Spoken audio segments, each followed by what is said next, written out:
Kulang ang kailangan. Maaaring may masiselang tema, lengguwahe, karahasan, sexual, horror o droga na hindi angkop sa mga bata.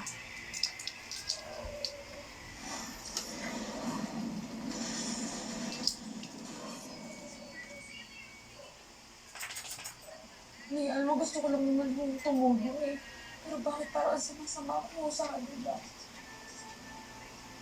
Kitty, ang mahalaga malinis ang konsyensya natin.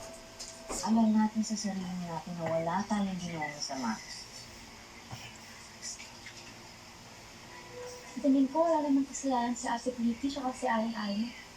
Di naman sila burara magluto eh. Ako rin eh. Naisip ko nga, di kaya Karne yung may problema? Napasa kasi akong ganun dati.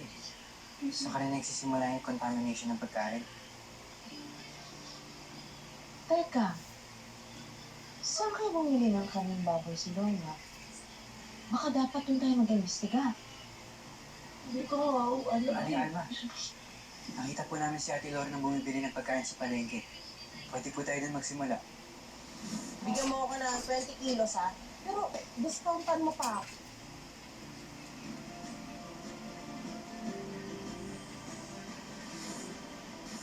Ba't di natin puntahan na lang?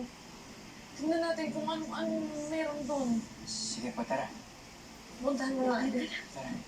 Apple kayo, dito na lang muna kayo. Iwan ko lang muna ito dito.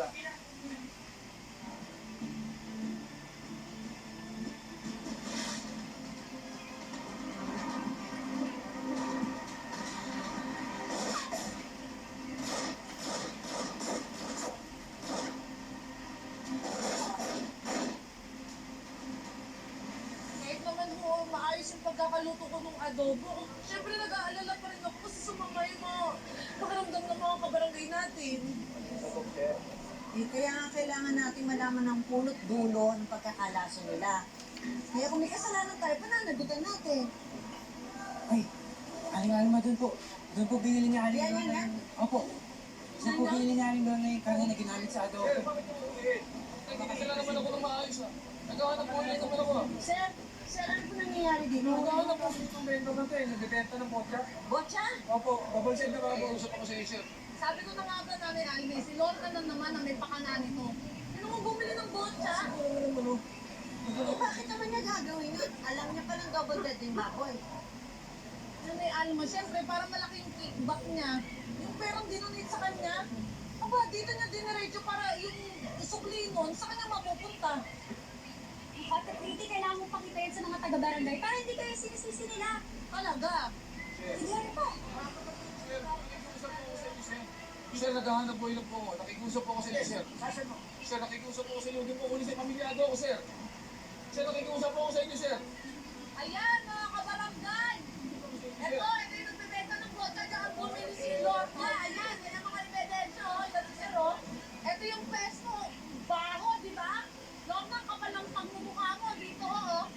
Dito, Carmelo. Diyan bumili ng ano?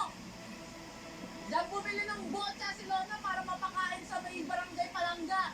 Kaya kayo muntik ng malaso ng mamatay. Hindi ako may kasalanan.